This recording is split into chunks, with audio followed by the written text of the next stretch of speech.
welcome to the latest edition of Mayor About Town. I am Andrew Mullen, Mayor of Wayzata, coming to you from St. Barts Church in the basement today.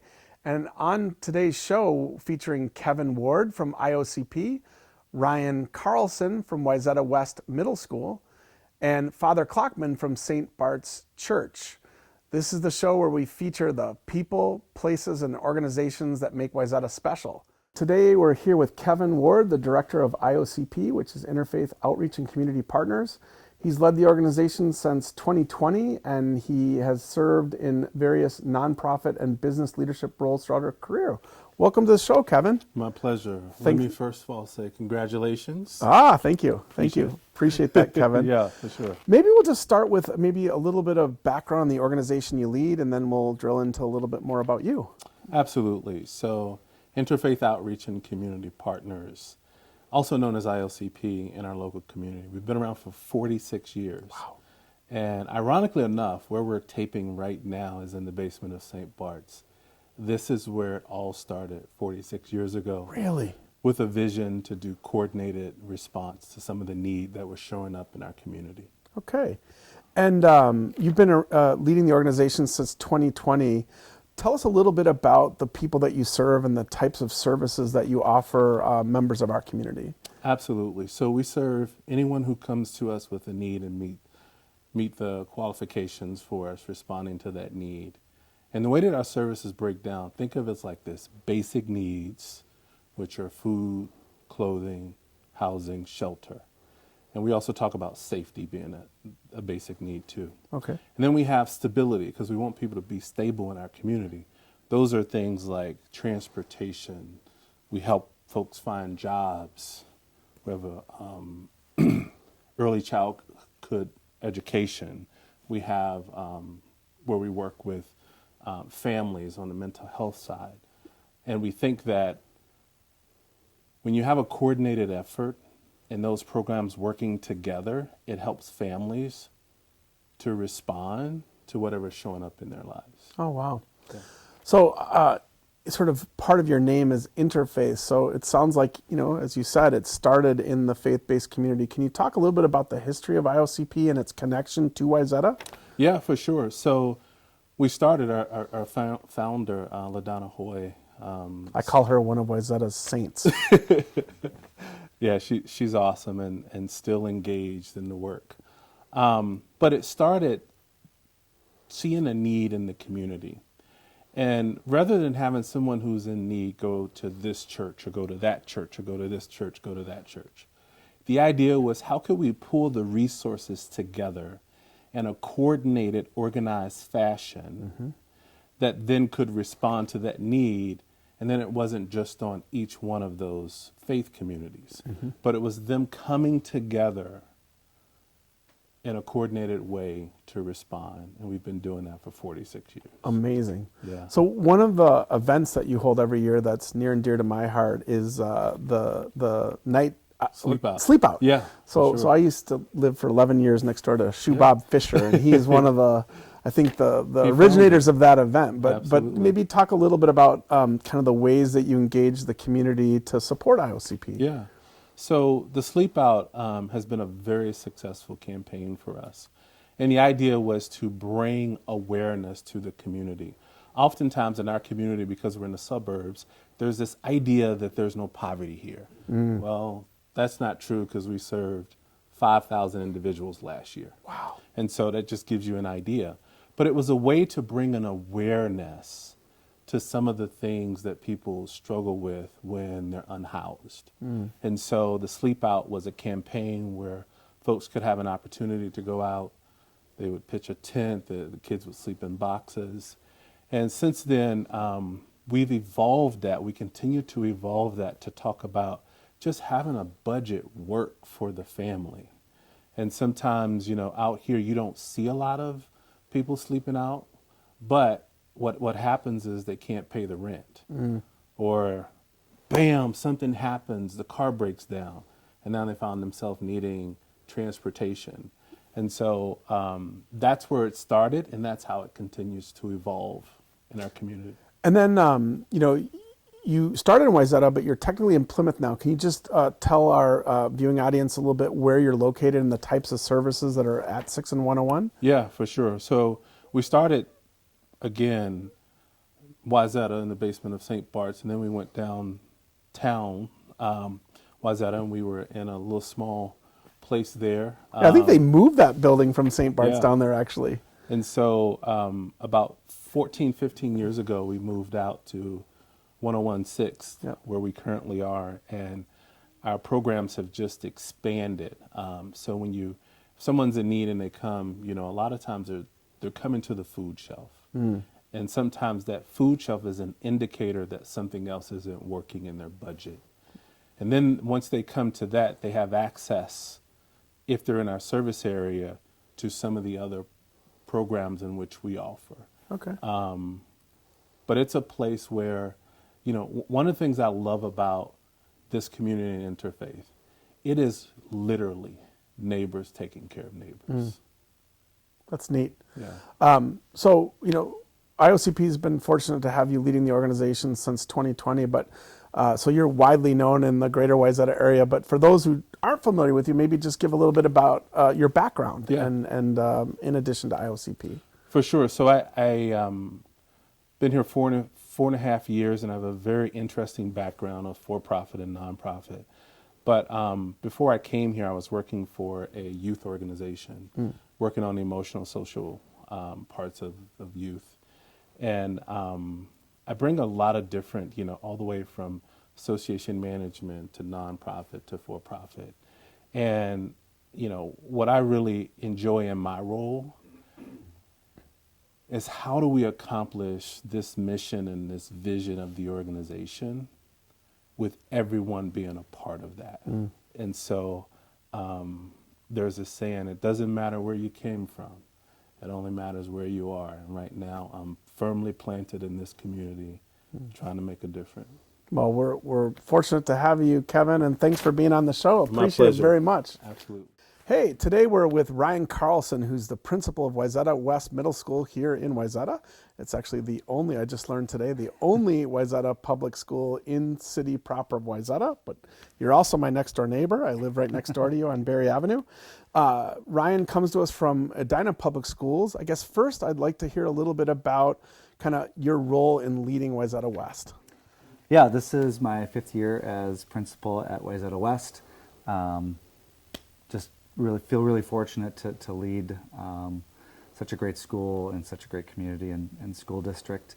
In our building, we've got 850 kids that just bring the fun and the energy every day. I feel like we learn from them every day. And it's just amazing to see their excitement, their engagement, and their potential. Okay. And it's grades 6, 7, and 8, right? Yep, grades 6 through 8. We have about 850 students this year. Yep. Wayzata is a growing school district, so over the next couple of years, we expect to grow to around 1,000, 1,050 students. And we're actually undergoing some renovation. Good. This summer, we have a large locker room space that we'll be converting a lot of that space into a music suite that will give us some more room to work with in the coming years.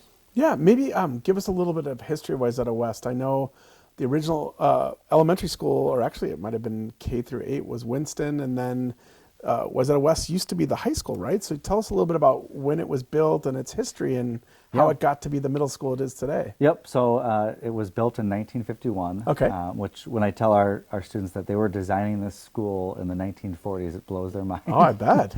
And to think about how well it's functioned over that time. But so it started off as Wayzata High School, transitioned to Wayzata Junior High, and eventually Wayzata West Middle School.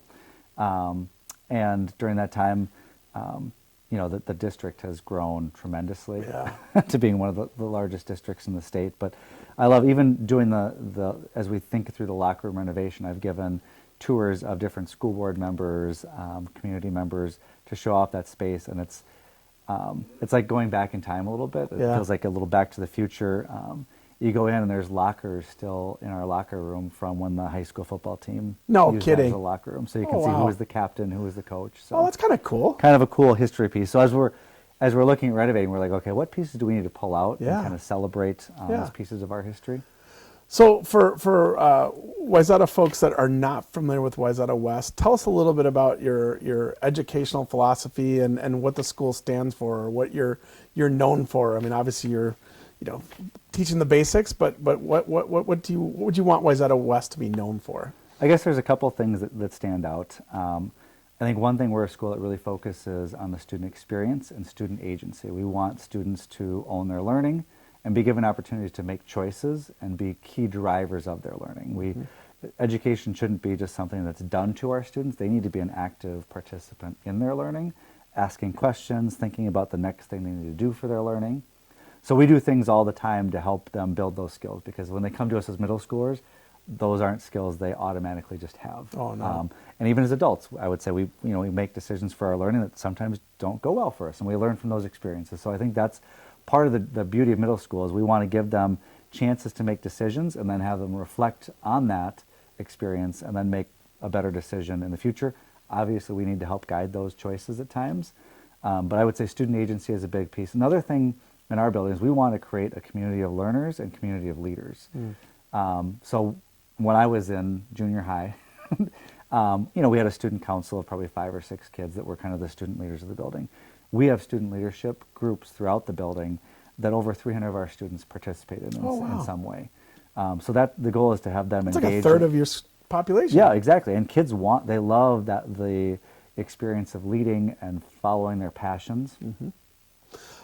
So today's show about Town with the Mayor is we're bringing nonprofits, educational institutions, and faith-based. I learned from Kevin Ward that you've done some work with IOCP, getting kids to kind of work with them. Can you talk a little bit about that partnership with IOCP? Yeah, and that really came from, again, our student leaders. Okay. We've always done a food drive, often to support IOCP. And this year, we had a group of students that said, we can do better than what we've done. And rather than teachers leading it and kind of just being a boring food drive and telling kids to bring in food, they went off of the Hunger Games book series and movies. And so they titled our food drive the End Hunger Games Food Drive. Okay. And each advisory group was put into a district, and districts were supposed to bring certain types of food items. And then there was tributes at a pep fest that we had. And it just increased the excitement around it. And we were able to donate a ton of food to IOCP. And that's just kind of one of examples. Actually, with our student leadership groups, they have helped really give back to the community. So in the fall, early winter, we did a drive for Team Tucker. Okay. And we raised over $17,000. And Team Tucker is an organization that really supports the families of people who are going through treatments for cancer. And whether their family needs to go on a vacation or just help pay the mortgage. We raised over $17,000 to help Team Tucker. We also, another student leadership group, our unified group, put on a polar plunge event in our parking lot where we had students and staff members. That's what all that noise was. Jumping into freezing cold water. You probably saw it and wanted to maybe avoid it. Well, or jump in. We raised over $10,000 for Special Olympics Minnesota with that. And again, these are things we've had different fundraisers and events where we try to donate, and just putting students in the driver's seat of that has made it that much more impactful, and we've been able to raise way more money than we could. When I need help with my next campaign, I think I've got an untapped audience there. Oh my gosh, the student leaders they're incredible. No, it is amazing. So tell us a little bit about your background. Obviously, you came to us from Edina Public Schools, but obviously you've been in education for some time. Yep. Can you talk a little bit about your personal background and how you found your way to Wayzata? Yeah, so this is my 24th year as a middle school educator. So Thank you I got for out your of college. Thank you. 22 years old, and I was hired in Eastern Carver County Schools and taught physical education and health for 10 years, and kind of worked my way up into administration. I got my principal license, became a dean of students. I moved for a year into the community of Chisago Lakes, where I was assistant principal there for a year. Opportunity to open in Edina, and I was there for 6 years, and that really helped kind of grow my skill set. And then I had the fortune to come here, interviewed in Wayzata kind of during the heart of the pandemic, so it was spring of 2020. Did multiple rounds of interviews, all via Zoom. which was something I had never Yeah, I experienced bet. in all my other interview I can't even processes. imagine. I have two family members that are teachers, and boy, what you guys had to go through in teaching in the pandemic had to That have been was very challenging. a monumental shift during that time, and Yeah. even to think about making a move. Yeah. And yet, Wayzata was one of those places that I looked at. I'm like, okay, this feels right. I really enjoyed my time in Edina, and because of that, I could be a little bit pickier with where I wanted to end up. Yeah, And when it yeah. opened Wayzata, it seemed like a perfect fit. Well, thanks for choosing Wayzata, and thanks for coming on the show today. I really Yeah. appreciate it. Good to be with you. Yep, thank you so much. Thank you. Today we're here with Father John Klockeman from St. Barts, and you've been here since 2021 and ordained as a priest, I believe, in 2000. That's correct. And you've had a wide variety of roles before becoming a priest, which we'll get to in a minute. All right. But you're widely known as a individual with great expertise on Catholicism, so we'll be talking about that a little bit today. All right. So Sounds welcome to good. the show. First, let's start with the organization you lead. Tell me a little bit about St. Bart's School and Church, and kind of how you fit into the community of Wayzata. Sure. As you said, I came here in 2021. I am the pastor here at St. Bartholomew Catholic Church and School. The church was established in 1916 Oh, wow. by 12 families who raised $500 to build the first church. The current church is the third church on this current site. No kidding. And they paid that off in 5 years. Oh, my. $500 built a whole church back in 1916. The school was built in 1956, first as a just one story, then they added a second story and a third story. So we've been here for over 100 years, and happy to be a part of the community. Yeah, so tell me a little bit more about the school. Like, what grades does it serve, and how does it fit into St. Bart's model to serve the community? Sure. It's had a long history since 1956. It's really is a pre-K through fifth grade. Most people go on then to junior high, right? And so it's been, we, by this coming fall, will be the second only Catholic school in the whole state of Minnesota that'll be C-STEAM, Catholic STEAM, Okay. or Catholic STEM. Yep. The A being for STEAM being arts, Okay. accredited in the state of Minnesota. Wow, that's an amazing It accomplishment. is an amazing accomplishment, so That's great. we're happy.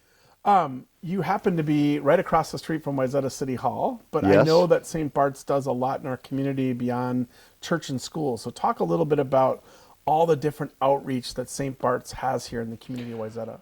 Oh, there's so much. I mean, you had Kevin Ward earlier on, and Kevin is the successor for LaDonna Hoy. Okay. And IOCP was started here in the basement Wow. of St. Bartholomew, and then with other Christian bodies and non-Christian bodies saw the need for outreach for various different people who are in need in our local community in the western suburbs, and started that organization. We do that. We have a sister parish, a Holy Rosary and St. Stephen's in South Minneapolis, Okay. which is primarily a Latino congregation. We also have Feed My Starving Children. We've got Wow. Stephen's Ministry, Feeding the Poor, affordable housing initiatives, a whole variety of things that St. Bart's does out of the desire of our heart to reach the wider community for Christ, but also just to meet human needs. That's amazing. Yeah. Wayzata's not that big of a town. It's just under 5,000 people, but I believe there's 6 or 7 faith-based communities, and the history is very deep. Can you talk a little bit about the interfaith community within Wayzata? Sure.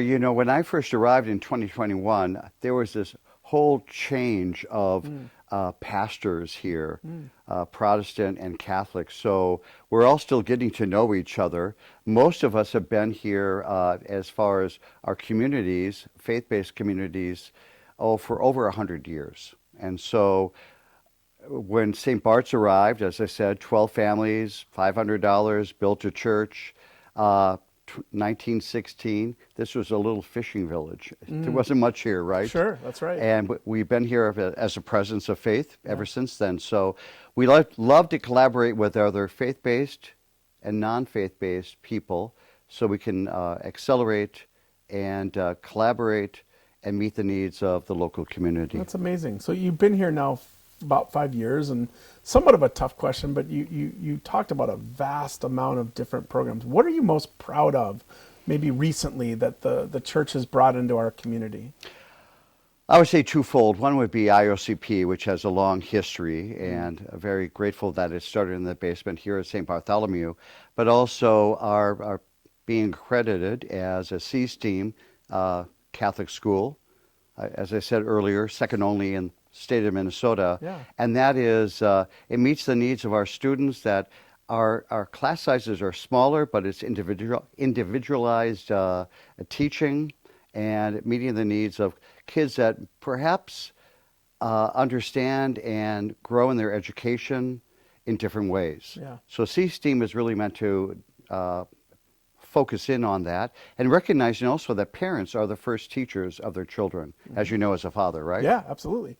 Well, this happens to be one of the places that I worship, and so I'm a member here at St. Bart's, and I've been good to get to know you. And one of the things that I've started working on with you is bringing a prayer breakfast to Wayzata. So we have a statewide prayer breakfast, and I'm hopeful that we and others in our community can start a prayer breakfast of public and private coming together around a faith-based table. I really think there's a desire for that. I mean, as I said earlier, that there are a lot of pastors, Protestant, Catholic, perhaps non-Christian, that have evolved and been sent or accredited, whatever word you want to use, to Wayzata in the western suburbs, who'd like to get to know each other, but we're all busy, right? Yep. And when we have a prayer breakfast, we can get together with each other and get to know one another. Yeah, well, I look forward to working with you on that and in establishing a prayer breakfast here in Wayzata, and our goal is to have it live by springtime next year. So I really look forward to working with you on that. And I would love it. Thank you very much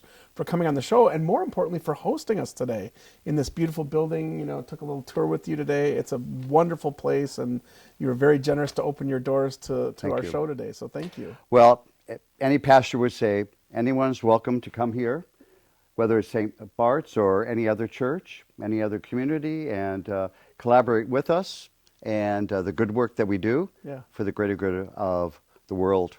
Well, thanks for coming on the show today, Thank Father. you very much. I appreciate it. Thank All you. right.